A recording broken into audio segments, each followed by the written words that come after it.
Mientras recogía estos posts para mostrarles algo que les quiero mostrar a ustedes, escuché a una persona, curiosamente de derecha, repetir esta frase que dice que quienes olvidan su pasado tienden a volver a repetirlo.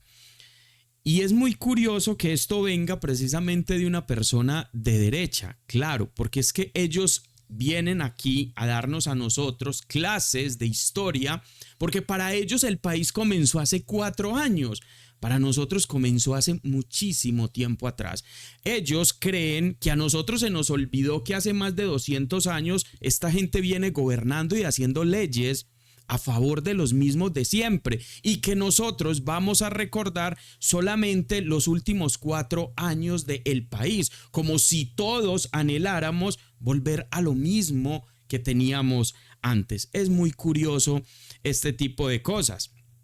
Entonces, personajes, precisamente lo que no tenemos que olvidar es a personajes como Paloma Valencia, quien en el 2025 pedía que a quienes bloqueaban las vías les quitaran el acceso al alimento y al agua.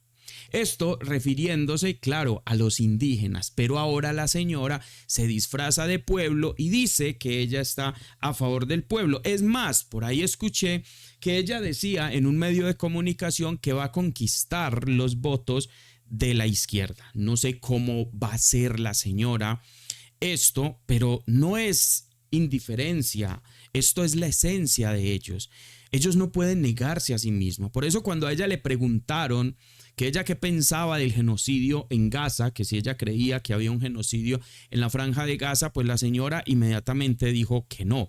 ¿Cuáles son sus argumentos? Pues no se los preguntaron, pero es evidente que 600,000 personas que no se pudieron defender, pues es claramente un genocidio y cualquier persona que niegue esto definitivamente es un radicalista, es una persona de extrema derecha y que lo único que sale cuando habla de vida, cuando habla de pueblo, es simplemente mentira y engaño, porque no les importa un carajo la vida de los colombianos, como también la señora pasando de lo que les acabé de mostrar, que la señora decía que había que quitarle el agua, refiriéndose a los indígenas, había que quitarle el agua y la alimentación para que dejaran de bloquear vías. Es como yo les he dicho, es la esencia de ellos. Ellos buscan perpetuar las condiciones materiales que los mantienen a ellos a flote y por esa razón ellos no pueden negar la esencia de lo que son. Por otro lado, esta peinada fue monumental a una activista que se llama esta señora de acá, que ni siquiera voy a decir el nombre, pero ahí la pueden ver ustedes. Se parece, yo la he visto en unas fotos y se parece a esa bruja que convierte a los niños en ratones. Es muy gracioso porque un día pusieron una comparación de ella con eso y la verdad sí. Y es que yo creo que el uno ser tan mezquino, el uno ser tan apátrida, porque ni siquiera la señora ni siquiera vive en Colombia. La señora no vive en Colombia, vive en los Estados Unidos. Es un gringo de cartón, como ya se los he venido diciendo. Es una conciencia conquistada por una ideología de un país que ni siquiera es las raíces de ella, porque las raíces de ella es ser indígena. Esas son las raíces de ella y se dice colombiana y defender los derechos. Bueno, ustedes se meten a la cuenta de ella y es un montón de estupideces que yo no sé de dónde la saca. Pero el mamerto le pegó una tremenda peinada que la verdad vale la pena traerla aquí a colación, porque ella comparaba al ministro que eligió el matagatos de las Priella, que es otro gringo de cartón, y a la candidata que había elegido, bueno, la fórmula vicepresidencial que había elegido Iván Cepeda para que lo acompañara en estas elecciones. Entonces ella hacía la comparación y decía que no hay ninguna, que la diferencia es abismal. Entonces, en torno burlesco, porque es lo único que sabe hacer, ella no argumenta, ella no dice nada, pero la burla, el meme, ustedes saben que el meme es muy importante para la derecha. Yo ya se los he explicado muchas veces. El meme es el arma política de la derecha. Entonces, pues ellos de argumentos pocón, pero mucho meme sí. Ellos aprenden qué es el comunismo a punta de memes. Ellos aprenden todos estos ismos que les menciona Álvaro Uribe y toda esta derecha a punta de memes. Porque si usted les pregunta cuál es la diferencia entre comunismo y socialismo, pues no saben. Y mucho menos han estudiado realmente cuál sería el movimiento económico que se mueve detrás de todo esto y qué tendría que ver con los pueblos. Estoy hablando del pueblo de a pie. No saben. No sabrían decirle qué es esto porque se mueven a punta de memes. Entonces el mamerto dice, claro, hay una diferencia abismal. ¿Por qué? Porque es que la señora Aida no nos dejó una deuda de más de 5 millones de dólares, ni vendió el oro, ni vendió las reservas de oro, ni dejó el dólar a 4.337, ni nos dejó la inflación a 13%. Y el desempleo lo dejó al 14%. ¿Cómo les parece, muchachos, a ustedes eso? Y el hueco fiscal de 30 billones por subsidiar la gasolina. Claro que es una diferencia, dice el mamerto pero claro que es una diferencia. Y ese es el que nos quieren vender ahora como el que va a rescatar el país. Háganme el favor. Pero ahorita les tengo una perla mejor para ustedes, micro y mediana empresa. ¿Quién fue el que puso el 35% de impuestos a las micro y a las medianas empresas? Se los presento, señores. Se los presento. Así que si usted tiene algún reclamo que hacer, pues entonces hágaselo a el señor que eligió el señor de la Espriella como su fórmula vicepresidencial, que anteriormente era el ministro del señor Iván Duque. Así que, por favor, señor micro y mediana empresa, aquí tienen la foto a quién le tienen que reclamar. Ustedes, cuando tengan que reclamar, quién les dejó el 35% de impuestos a las micro y a las medianas empresas. Por otro lado, yo creo que las cosas se van acomodando, muchachos. Las cosas se van acomodando. JP ya aterrizó donde tenía que aterrizar, que es en esa extrema derecha. Ahora el señor dice que apoya abiertamente a Paloma Valencia. Escúchenlo ustedes mismos. De tener una excelente representación, primera vez, y se lo dije ayer a mi señora madre mientras veíamos los resultados. Siento orgullo, mami, de poder votar por una mujer de la cual yo puedo hablar, que tiene mucha disciplina y que es ejemplar, como Paloma Valencia. Bueno, como JP ya aterrizó en el lugar donde tenía que aterrizar, el hombre estaba esperando las votaciones, a ver cómo le iba a ir en esas votaciones, porque no se atrevía a afinar su postura. Yo en esto tengo que hacer un comentario muy triste, muchachos, y es, yo lamento mucho que JP haya desplazado a Inti Asprilla, que en vez de Inti haya quedado este degenerado en el Partido Verde.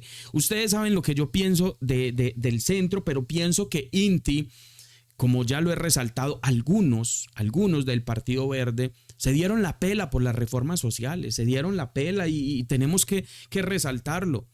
Pero yo creo que ese no era el lugar de Inti, porque Inti Asprilla mostró siempre ese luchar codo a codo por las reformas sociales, por la gente de a pie, y que el Partido Verde se haya convertido en esto. Uno de los senadores más votados en el Partido Verde es este adefesio. De verdad que lo que era del Partido Verde, yo creo que ya no queda absolutamente nada. Si antes podían llamarse de centro, si antes podían enarbolar esas banderas de centro, yo creo que ya no.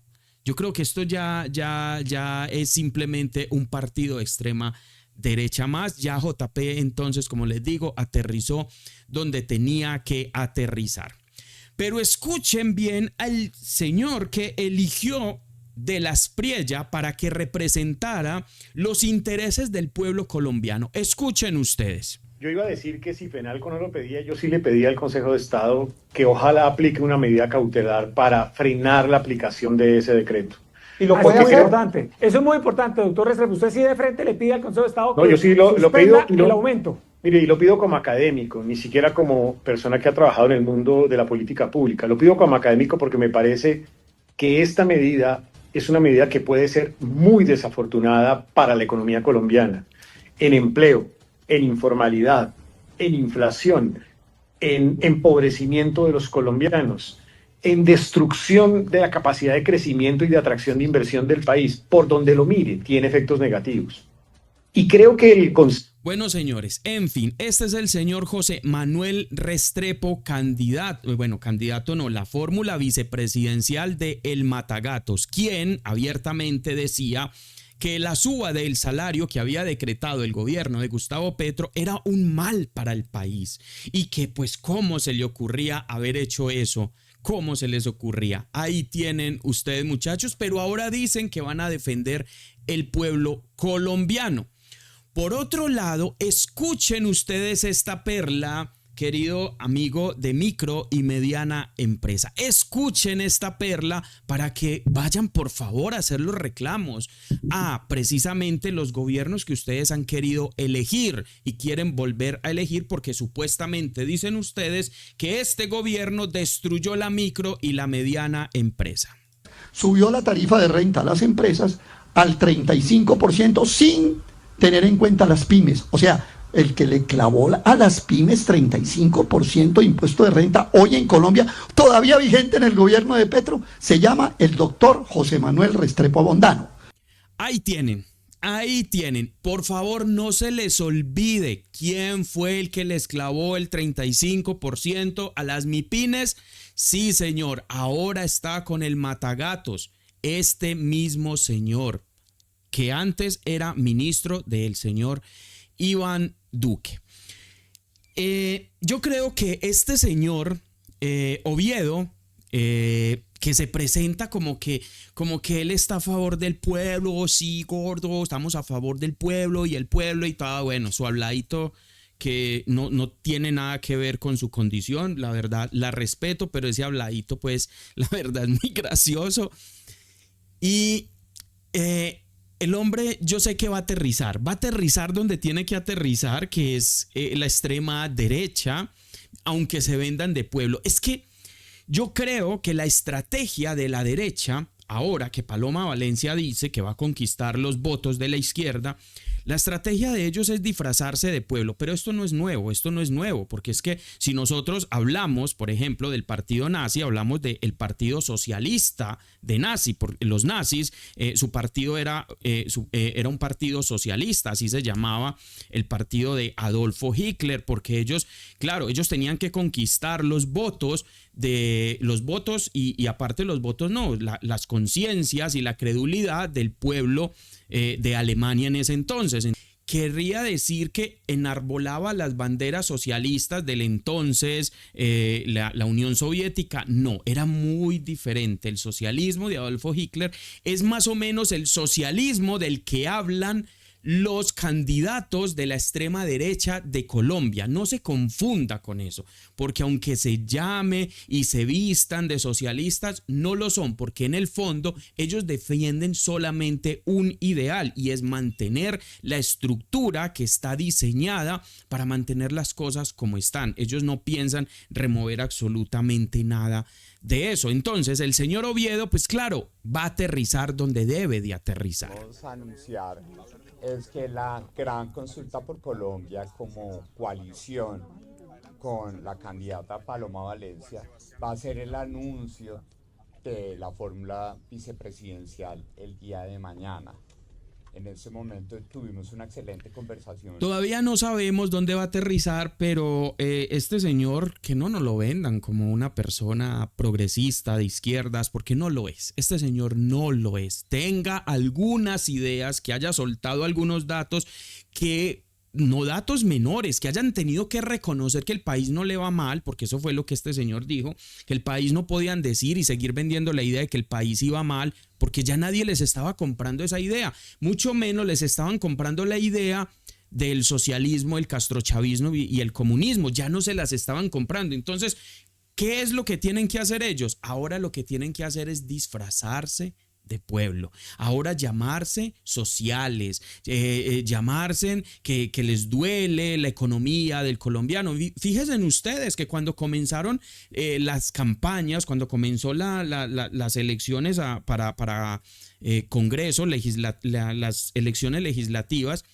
pues miren ustedes cómo todos se convirtieron y dijeron que había que proteger el salario de los colombianos. Entonces, que ya no era tan malo. Ellos son camaleones y tienen la facultad y el poder de poderse disfrazar de esto. Y los medios de comunicación, pero claro que les hacen la jugada para que ellos continúen haciendo este tipo de escenarios. Por otro lado, entonces Mizbala reaparece por ahí con un video donde nos dice esto, señoras y señores, después del contexto que ya les he mostrado. Se atrevería a debatir que José Manuel Restrepo como fórmula vicepresidencial es ampliamente superior a Aida Quilcue.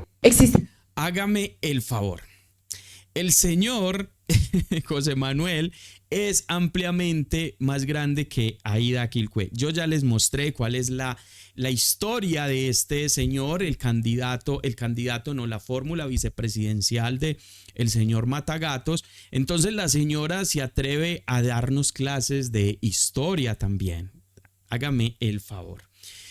Para terminar, a los que se sienten identificados con el señor Bukele y que algunos han dicho, entre ellos el showcero mayor, el visceral mayor, como yo lo llamo, que es JP Hernández, que ama el régimen de Bukele, porque hay que llamarlo régimen, ahora es acusado ante la comunidad internacional sobre los derechos humanos, señores. Ahora este señor se habla muchísimo del tema de las cárceles, que no están así como nos los vendieron. Este señor presuntamente estaba haciendo tratos con las mafias anteriormente a lo que después le mostraron los grandes medios de comunicación, que fue esta cárcel, sin mencionar que este señor le está prestando esta cárcel a los Estados Unidos, donde tienen detenidos que anteriormente los tenían en Estados Unidos. Ahora este señor es como si alquilara sitios en esas cárceles para poder tener a esta gente. El problema con esto, muchachos, el problema es que este tipo de escenarios se prestan para torturas, porque si bien los Estados Unidos no los tienen en las cárceles, es que pregúntense ustedes, ¿por qué Estados Unidos tiene cárceles en Cuba? Sí, Estados Unidos tiene una cárcel en Cuba, si usted no sabía. Ahora tiene alquilado pabellones en El Salvador. ¿Pero por qué? Claro, porque es que si yo hago una tortura dentro de mi país, pues eso me va a meter en líos, pero si yo la hago en otra nación, con un régimen como el de Bukele, donde no hay nada, absolutamente nada por encima de él, yo creo que la cosa va a ir es por otro lado, porque no me van a acusar a mí de nada. Y al contrario, pues si Bukele tiene todos los escenarios políticos cooptados y nadie puede hacer nada, pues esto ya se está saliendo de las manos, y ese líder, entre muchos otros líderes que admira la derecha colombiana, como el señor Donald Trump, y que no se nos olvide el señor Donald Trump hacia dónde obedece su moral, sí, que es Jeffrey Epstein, que estos señores y varios mandatarios de Latinoamérica fueron a tomarse la foto con él como buenos perros lamebotas, y a entregarle básicamente sus países supuestamente para la lucha contra el narcotráfico. Todos sabemos que eso no es así. Todos sabemos que Estados Unidos está perdiendo su hegemonía económica y su lucha es comercial en contra de China. ¿Qué es lo que Estados Unidos necesita de todos estos países suramericanos? Que estos países pues rompan todo tratado comercial con China. El punto y lo grave es que la economía de los Estados Unidos, ahora librando guerras en otras partes del mundo, no va a ver venir una debacle financiera. ¿Y a quién creen ustedes, señores, que se va a arrastrar cuando eso pase. A todos estos países lamebotas que están poniendo y apuntando sus economías única y exclusivamente hacia los Estados Unidos. ¿Qué van a hacer después? ¿Qué van a hacer? Estados Unidos libra guerras súper caras en otras partes del mundo. Ahora está librando una guerra con Irán, que pensaron que Irán iba a ser como Palestina, pero resulta que no. Resulta que Irán sacó sus dientes de león y les está respondiendo como tiene que ser. Se dice que la prensa israelí lo que está haciendo es tapando los videos de la destrucción que están teniendo en la franja de Gaza. En Tel Aviv y en sus alrededores, o sea, en todo Israel, porque les han caído misiles. Entonces resulta que ellos parece ser que están tapando todo esto para que no se muestre al mundo la destrucción que ha logrado tener Irán en contra de Israel. Entonces, señores, ahí les presento yo el señor Bukele. Ahora parece ser que lo van a denunciar porque está acusado de crímenes de lesa humanidad. Pero ¿cómo no vamos nosotros a ver que esta gente es familiar? Esta gente se conocen entre ellos, sus ideologías, aunque hablen otro idioma, ellos se conocen entre ellos. Aunque esta señora ni siquiera hable israelí, ni siquiera hable ese idioma, ella se conoce y saben que ellos se identifican en cualquier parte del mundo. Mire esta señora negando más de 600,000 personas que le quitaron la vida y todavía siguen bombardeando Palestina, sacando al pueblo palestino, porque lo que ellos buscaban era una limpieza étnica. Ahora entra el sobrino de Donald Trump, el yerno, de Donald Trump, entra en la jugada supuestamente a reconstruir a Gaza, que yo ya les mostré a ustedes una maqueta donde este señor pone en evidencia qué es lo que ellos querían, era arrasar con la franja de Gaza para luego poder poner hoteles, casinos y lugares donde esta gente, estos del círculo de Epstein, pues puedan ir allá a vacacionar y quién sabe hacer qué otras cosas. Bueno, muchachos, ahí los dejo. Este era un pequeño resumen sustancioso. Ahí se los dejo para que ustedes, como siempre les he dicho, saquen sus propias conclusiones. Y con respecto al idiota que nos decía de derecha que tenemos que recordar nuestra historia para no volver a repetirla, precisamente eso, porque si a nosotros 200 años no nos han servido, pues déjeme decirle, querido amigo, que usted no ha aprendido absolutamente nada de la historia, a diferencia de ellos que creen que con 4 años vamos a aprender mucho de historia, porque para ellos, estos pendejos de derecha, el país comenzó hace 4 años. Ahí los dejo.